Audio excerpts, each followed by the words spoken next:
Aquí comienza Entendiendo los Tiempos. Con ustedes, su anfitrión, Eduardo Saladín. Bienvenidos a su programa Entendiendo los Tiempos. Queremos agradecer todas las muestras de apoyo, su sintonía cada semana y todas las cartas, todas las comunicaciones que nos envían animándonos a continuar con el programa. Si no se han suscrito al mismo, queremos pedirles que lo hagan para que puedan recibir cada semana los nuevos capítulos del programa. Hoy estaremos hablando del nuevo ateísmo. Es un término que hace referencia a un movimiento intelectual dentro del ateísmo del siglo XXI, caracterizado por su posición crítica contra la fe cristiana. Estos postulados establecen que el ateísmo, basado en el fuerte avance científico de los últimos años, ha llegado a un punto según el cual debemos dejar de tener una actitud tan acomodada con la religión. Y también propone que las ideas de la religión, más que ser toleradas, deben ser atacadas. Sí, han escuchado bien, deben ser atacadas desde el análisis y los argumentos racionales, donde justamente hoy día su influencia crece. Pero realmente el origen de estos conceptos no son nuevos y van más allá incluso de Charles Darwin, quien creyó que el origen de la vida estaba basado en principios naturales.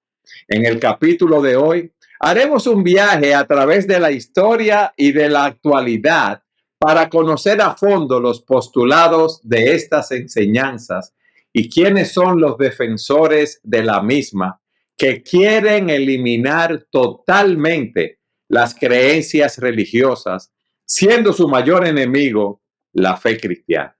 Y estad siempre preparados para presentar defensa con mansedumbre y ser así entendidos de los tiempos. Y para tratar este tema, ¿qué mejor que conversar con Julián Musa, conocedor y defensor de la fe en diferentes espacios radiales, en diferentes programas en nuestro país? Julián, bienvenido nuevamente a nuestro programa. Muchísimas gracias, pastor. Gracias por extendernos la invitación una vez más. Quiero saludar con mucho cariño a todos los que están viendo este programa. Y así como dice, Dios nos ha dado la oportunidad de poder tratar estos temas, debatir estos temas con personas que tienen este tipo de cosmovisión de vida en diferentes medios. Lo hemos hecho para la gloria de Dios y con el respeto debido, pero estamos siempre dispuestos a presentar defensa contra todo aquel que demande razón de la esperanza que hay en nosotros, como nos dice las Escrituras. Amén, amén. Julián, ¿tú podrías definirnos primero qué es ese nuevo ateísmo y quiénes son los promotores o propulsores de este movimiento? Sí, con respecto al nuevo ateísmo, como usted decía en la introducción del programa, definitivamente los argumentos no son nuevos. O sea, estamos hablando que los argumentos que sostienen el ateísmo vienen desde la filosofía griega. O sea, vemos como ya filósofos presocráticos como Anaximandro, después Aristóteles, tenían una visión, una cosmovisión de la creación de todas las cosas desde una perspectiva muy relacionada con las creencias de Charles Darwin, ya que Charles Darwin, en su libro El origen de las especies, lo que expresa son aquellas ideas naturalistas, filosóficas y no así científicas. Entonces, con respecto a los argumentos, porque el ateísmo se basa en el evolucionismo, y por eso mencionaba lo que dije, no son nuevos. Lo que sí es nuevo es, y ahí conecto con algo que usted decía también, es la manera como ellos, su proselitismo, o sea, su manera de conseguir adeptos y la manera como enfrentan a la creencia en Dios. Esto viene, este término, donde aparece su origen y el concepto y las palabras, ¿verdad? Y el concepto del nuevo ateísmo, donde aparece por primera vez es en una publicación de la principal revista semanal de noticias alemana llamada Der Spiegel. Eso fue en el 2007. En Ok. esta revista se publicó lo siguiente, decía textualmente, que el horrible acontecimiento ocurrido en el 2001 con las Torres Gemelas dio lugar a lo que hoy conocemos como el nuevo ateísmo.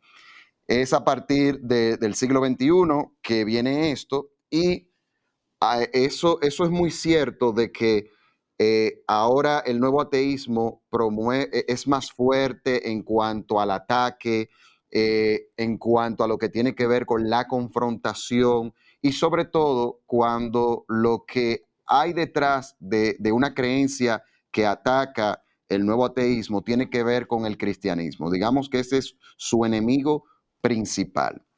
Hay muchas personas que la gente, como estamos hablando de algo de principio de este siglo, hay personas promotores del nuevo ateísmo, algunos están vivos, otros han fallecido, que me gustaría poder mencionárselo, ¿verdad? Tenemos a Richard Dawkins, Sí. que es conocido digamos, como si fuera el padre del nuevo ateísmo, porque es el más famoso de todos. Escritor de libros que desde nuestra óptica lamentablemente han llegado a muchas personas, porque aunque él es biólogo, el ateísmo no tiene sustento, ni el nuevo ateísmo ni el ateísmo antiguo nunca ha tenido un sustento en la ciencia, sino que tiene sustento en la filosofía materialista.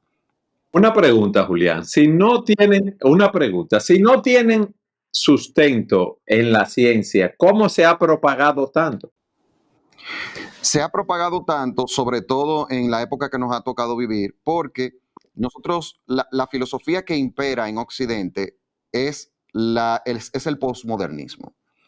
Digamos que a mediados del siglo pasado, el posmodernismo empieza a tener fuerza, el posmodernismo no cree en Dios, el posmodernismo tiene como base la no creencia en Dios y por ende el ateísmo. Y otra de las cosas que promueve la filosofía posmoderna es que no existe la verdad, la historia la reduce a metarrelatos, o sea, a inventos, vamos a decirlo así, y tampoco no cree en valores absolutos y demás. ¿Qué sucede? Que el posmodernismo ha sido la base filosófica que ha sustentado todas estas ideas sin Dios y sabemos que, como dice las escrituras, que una de las profecías de estos tiempos sería el aumento del mal y ese mal se iba a evidenciar en un alejamiento cada vez más de Dios. Los medios de comunicación han abrazado este tipo de ideas y eso es lo que se mercadea. O sea, lo que está detrás de que esto se promueva de esa manera es un marketing, es una promoción sin Dios. Sabemos que por producto de la caída y el pecado, el ser humano tiene una rebeldía contra Dios y cada vez se va haciendo más evidente mientras el tiempo va pasando. O sea, porque esto no es científico, pastor. O sea, el ateísmo no puede sustentarse no puede sustentarse en la ciencia. El ateísmo lo que hace es lo mismo que hace el cristianismo. ¿Qué hace el cristianismo? El cristianismo agarra y toma las evidencias científicas y le da un significado basado en los principios de Dios. El ateísmo hace lo mismo. Coge la evidencia científica y le da una interpretación basada en una creencia, en una doctrina, porque eso es el ateísmo realmente, en una doctrina sin Dios. Entonces, es más el marketing, es más la promoción, es más la rebeldía contra Dios, que eso ha sido, la Biblia nos advierte de este tipo de cosas, lo que ha promovido eso. Sí, bueno, de estos promotores está Richard Dawkins, está Stephen Hawking, quien falleció, que fue considerado como un científico muy prominente, que es ateo también, que era ateo. Está Lawrence Krauss, está Sam Harris, pero hay uno que quiero resaltar algo, porque aunque él no es debatiente, no es de esto que insulta y demás, pero está teniendo mucho auge y mucha influencia. Y es un joven de 46 años, israelí, llamado Yuval Noah Harari.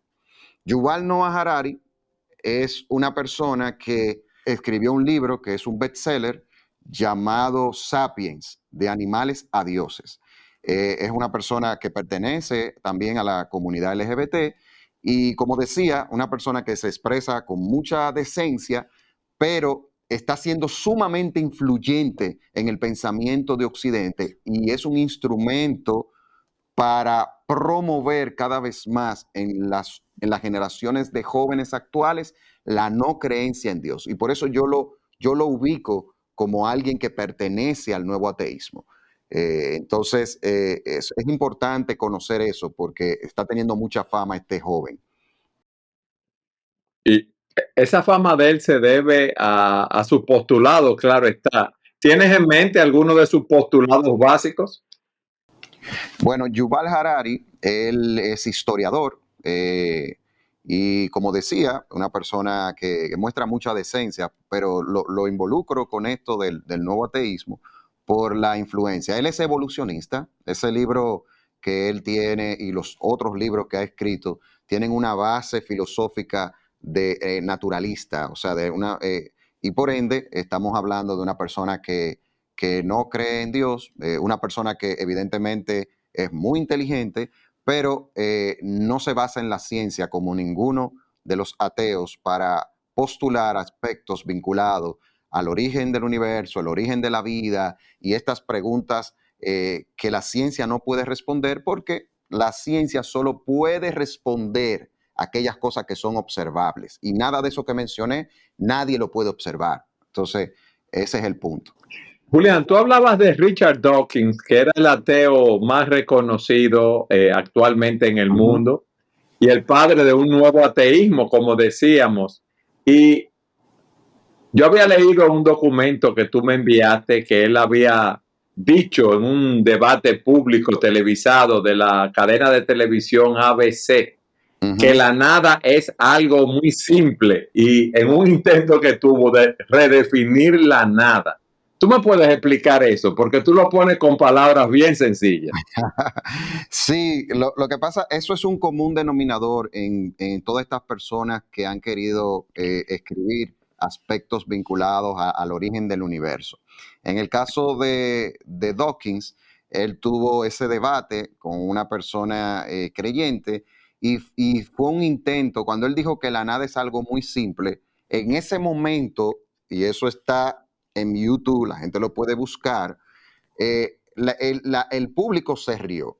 Entonces, él no le agradó la risa del público, pero lo que salió a relucir ahí y la otra persona que estaba debatiendo con él le dijo, es que tú quieres redefinir la nada. Y hay un intento realmente, pastor, porque la nada no produce nada. Entonces, muchos de estos físicos ateos vinculados al nuevo ateísmo quieren redefinir la nada porque eso es un punto donde el creyente le saca mucho partido a la hora de discutir con ellos.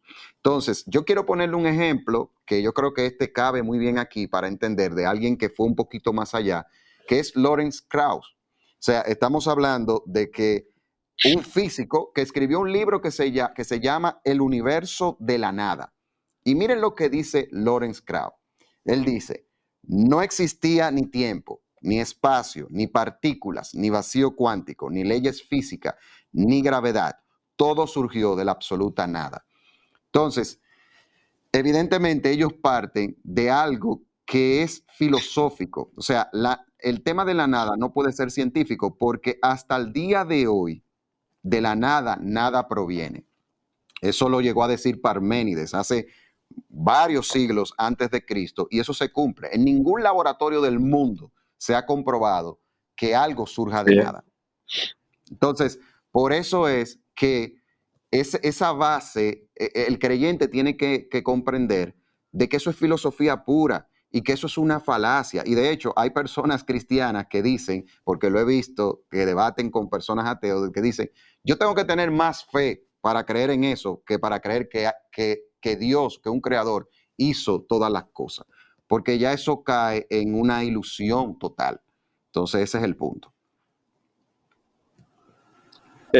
Muchos cristianos se intimidan, Julián, cuando oyen a esos científicos hablar, a esos ateos, a esos nuevos ateos.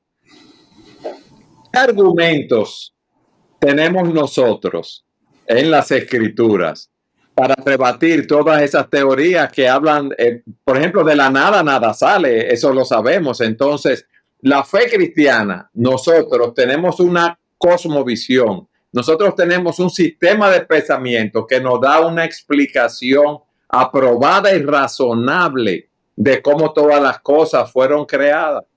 El cristianismo no solamente postula la existencia de Dios, sino que nos da una interpretación de la realidad que va muy acorde con los avances científicos de hoy en día.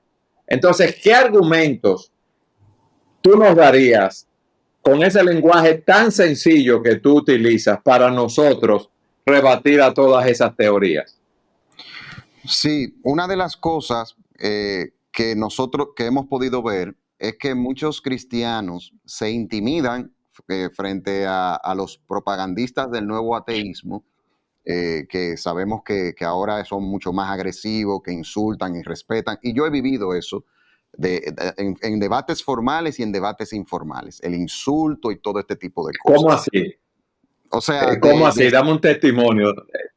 Bueno, he participado en un programa de radio, ¿verdad? Nos reservamos el nombre, pero en un programa de radio aquí en República Dominicana muy conocido, donde lo dirigen personas que son del área de la ciencia, agnósticos y ateos, y yo he recibido, o sea, palabras de insulto hacia mi persona por decir lo que creemos a partir de las escrituras, dando argumentos mis argumentos bíblicos, cimentándolo con argumentos razonables y lógicos que nos muestra la misma ciencia, la misma, ¿verdad? Eso mismo de que podemos razonar las cosas, y hemos recibido palabras obscenas y hemos recibido ataques. En momentos determinados llegamos a recibir ese tipo de cosas porque son así, son muy fuertes y de manera informal más todavía. O sea, eso sucede y muchos creyentes se intimidan porque ellos entienden que esa creencia de que ser ateo es tener un intelecto superior es una realidad, porque han abrazado dos creencias que son falsas. Yo quiero desmentirlas aquí. Número uno, que todos los científicos son ateos. Eso es mentira.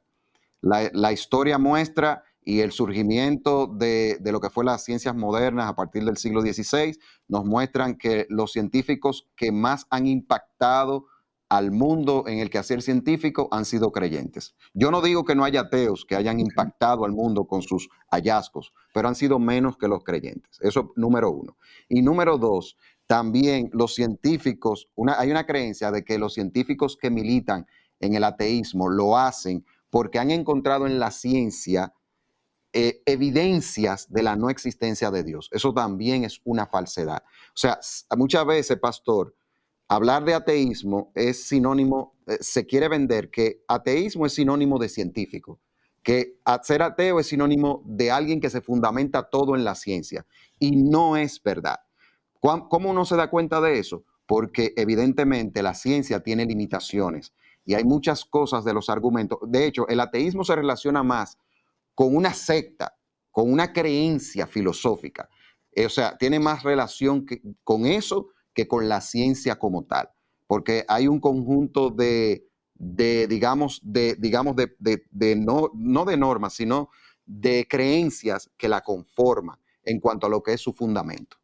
Entonces, nosotros tenemos muchos argumentos, pastor, en cuanto a la defensa de lo que tiene que ver con la creencia en Dios, aparte de las evidencias que nos da la revelación especial, que es las Sagradas Escrituras, donde ahí claramente el creyente, cuando Dios nos trae de muerte a vida, como dice la palabra, nos da una nueva vida, nos da el don de la fe, y ese don de la fe hace que Dios sea muy claro para nosotros.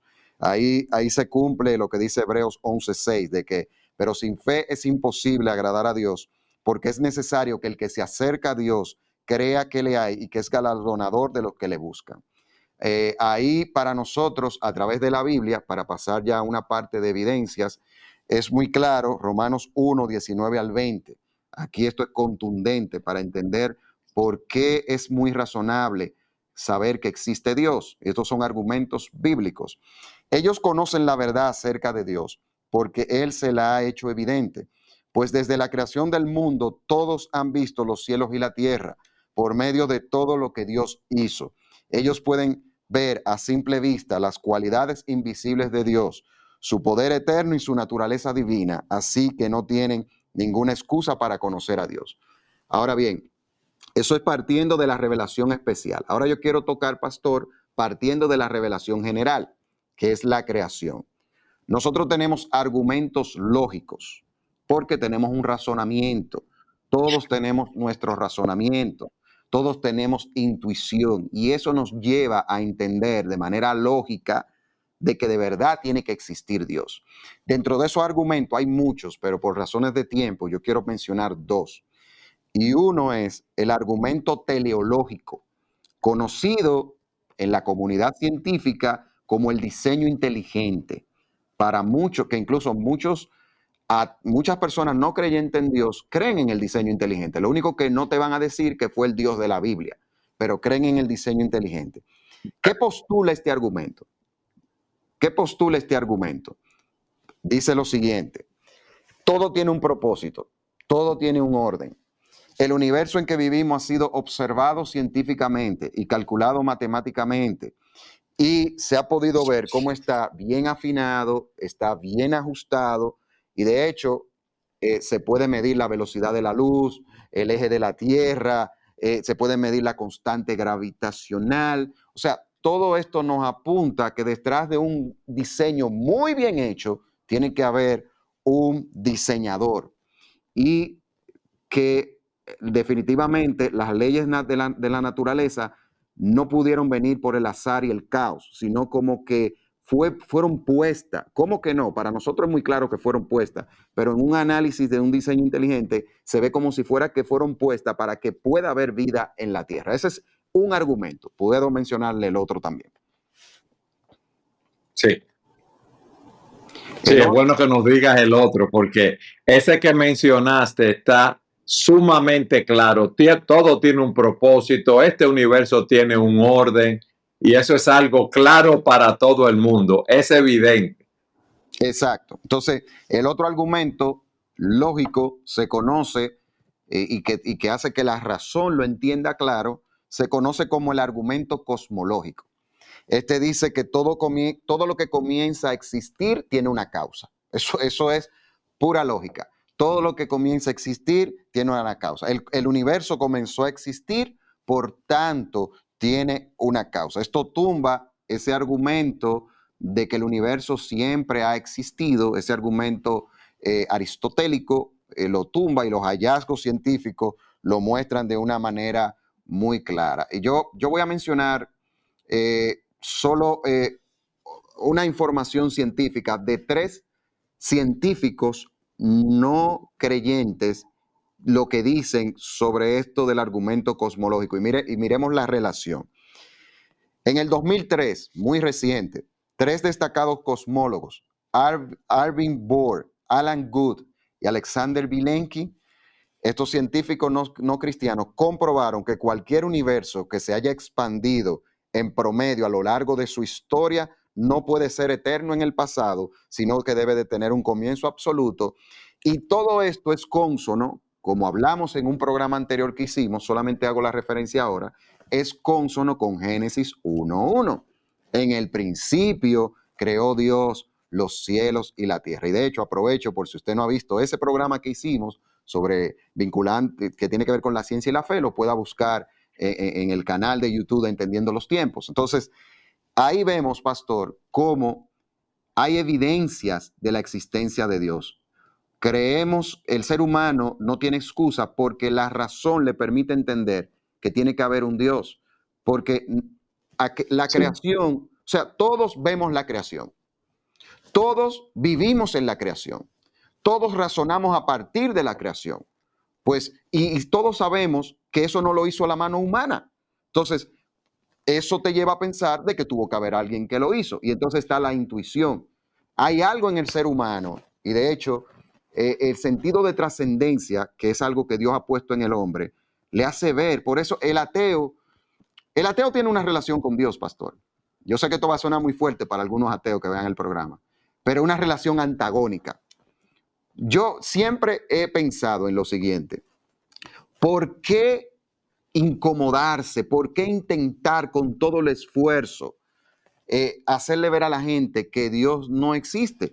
Si no existe, yo nunca he visto personas de que la asociación de personas que creen en la no existencia de los unicornios. O sea, el ateo siempre, generalmente el ateo refleja como una incomodidad sobre ese Dios y siempre lucha con esa idea. ¿Por qué? Porque Dios ha puesto en el ser humano, y eso lo vemos en Romanos capítulo 2, esa conciencia de que debe existir, ese sentir de que debe existir un Dios, y ellos siempre van a luchar con eso. Pero gracias a Dios, muchos ateos, Dios lo ha traído y son creyentes hoy y hablan y muestran las bondades de ese Dios que lo ha salvado. Julián, ¿y qué otro argumento tenemos? Antes de que tú me respondas esta pregunta, para mí es algo claro lo que postulan muchas personas, lo que es evidente. Hay una creación, los cielos cuentan la gloria de Dios. De la nada no puede salir nada. Y cuando una persona defiende esos postulados, no se da cuenta quizás, desde mi punto de vista, lo absurdo que es que de la nada pueda surgir algo y que pueda existir el orden que existe y que no puedan ver que hay una causa que creó todas las cosas y nosotros entendemos que ese universo fue creado por Dios. Pero aparte de esos dos argumentos, ¿qué otro argumento tú no puedes dar? Bueno, otro argumento que podemos dar, y quiero vincularlo ahora con lo que tiene que ver con la vida del ser humano. O sea, por ejemplo, es mucho más lógico y razonable entender que toda la vida que existe sobre la Tierra, de miles de especies, incluyendo una creación muy especial que somos nosotros los seres humanos, no pudo ser el resultado del azar, no pudo ser resultado de lo aleatorio. O sea, desde el evolucionismo, que es céntrico en la cosmovisión atea, se cree que se habla de lo que es la abiogénesis, o sea, de que de materia inerte se dieron condiciones aleatorias que hicieron que prácticamente de una mota de polvo surja la vida, porque se creó una bacteria y el génesis de la vida de miles de especies es esa famosa bacteria. Eso, cuando uno lo analiza de manera razonable, es totalmente ilógico e incongruente con la realidad. Porque, para empezar, todas las especies tienen diferentes tipos de células y solamente es imposible que una célula con toda la complejidad que tiene se pueda crear sola. Entonces, esto no es comprobado en ningún sitio y de hecho es mucho más razonable en esa misma línea creer que somos los seres humanos creados por Dios y no que somos primates evolucionados. El famoso eslabón perdido, todavía en pleno siglo XXI, eso no ha aparecido nunca. O sea, el eslabón perdido es evidencia a través de huesos y restos que muestran la mutación de una especie a otra. Entonces, ¿qué argumento tenemos en contra de eso? El razonamiento nos dice, hay miles de especies diferentes, el ser humano muestra ser una creación diferente a las demás. ¿Cómo es posible que si la evolución, que es un proceso que se va dando continuamente y que empezó hace millones de años, por qué a esta altura de juego en el mundo, en la historia universal, no se ha registrado nunca, ni se va a registrar un hallazgo de la evolución? O sea, el cambio de una especie a otra. Si la evolución fuera real, nosotros deberíamos ver especies cambiando a cada rato. ¿Y por qué eso fue en un tiempo y ahora no? Entonces, eso es la lógica, nos lleva a entender eso.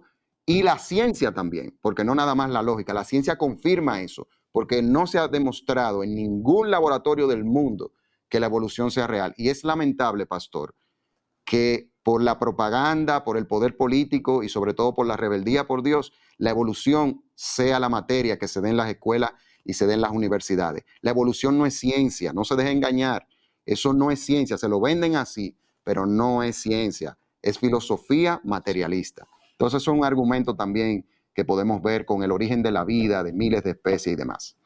Nos quedan 5 minutos de programa y hay un argumento que para mí es determinante, y es, si tú eres un evolucionista, ¿cuál es el origen de los valores morales? Exacto, ese tema es interesante porque lo que tiene que ver con el origen de los valores morales, solamente todo ser humano tiene una conciencia moral.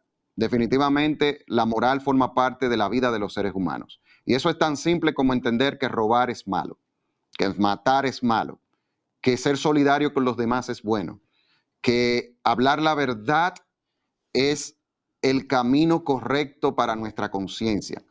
Y evidentemente nosotros vemos en las Escrituras, y yo quiero compartírselo textualmente porque creo que eso es muy importante que lo veamos, Romanos 2:15, que dice, ellos demuestran que tienen la ley de Dios escrita en el corazón, porque su propia conciencia y su propio pensamiento o lo acusan o bien les indica que están haciendo lo correcto.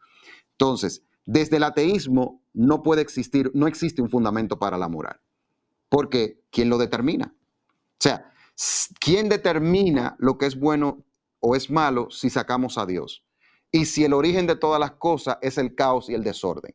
¿Quién determina que cuando una persona viola a otra persona, lo está haciendo mal si los valores se convierten en algo relativo y subjetivo, no absolutos y objetivos como lo que promueve el cristianismo? Ese que violó puede decir, bueno, para ti está mal, pero para mí está bien. Entonces, ¿cuál es el fundamento por el cual vamos a entender que tal valor es malo? Bueno, cuando nosotros hablamos desde la cosmovisión de Dios, desde lo revelado por Dios, decimos, eso está mal porque Dios lo estableció como mal. Entonces, esa es una de las evidencias que muestra. A la nada no le interesa la moral. Y cuando sacamos a Dios, ¿qué es lo que está pasando en el mundo de hoy? Pues precisamente por eso. Ese auge de esa cosmovisión sin Dios está haciendo que la moral sea relativa y eso promueve la ley de la selva. Entonces, para nosotros, una evidencia de la existencia de Dios es la conciencia moral objetiva, que es una ley que todos tenemos. Y si es una ley que todos tenemos, hubo alguien que tuvo que darla, porque toda ley es dada por alguien superior. Y ese ser superior creemos definitivamente que es Dios, el Dios de las Sagradas Escrituras, no cualquier otro Dios inventado por el hombre, el verdadero Dios, el Dios de la Biblia. Julián, en los 2 minutos que nos quedan de programa, ¿qué exhortación tú le darías a nuestro público? Bueno, mi exhortación es que podamos seguir empapándonos de estos temas y que siempre los cristianos, ojo con esto, los cristianos tenemos que presentar defensa, pero es con mansedumbre y reverencia. Cada vez que usted vaya al debate con una persona atea, recuerde que eso es una persona creada a la imagen y semejanza de Dios, que producto del pecado del hombre, pues tiene una idea distorsionada. Entonces, cuando enfrentamos y debatimos con esta persona, tenemos que hacerlo como cristianos, respetando al otro, hablándole la verdad, no cayendo, aunque nos insulten o lo que sea, nosotros no podemos actuar igual y son personas que necesitan conocer esta verdad. Y usted tiene base bíblica y de las evidencias que muestra la creación para defender su fe. Ese sería, así rápido, ¿verdad?, mi exhortación final. Y que nos empapemos de estos temas porque a través de nuestra fe es la más razonable que existe, la cosmovisión más razonable. Muy buena esa exhortación. Y yo añadiría, en el principio creó Dios los cielos y la tierra. Y dice Romanos 1:20, que desde la creación del mundo, sus atributos invisibles, su eterno poder y divinidad, se han visto con toda claridad, oye bien, con toda claridad, siendo entendidos por medio de lo creado, de manera que aquellos que no creen en Dios no tienen excusa. Así es, no hay excusa. Julián, gracias nuevamente, mi amado hermano. Gracias por estar con gracias, nosotros. Pastor, y un abrazo y un saludo a todo el que está mirando este programa. Y gracias a todo ese público que nos acompaña semana tras semana en su programa Entendiendo los Tiempos.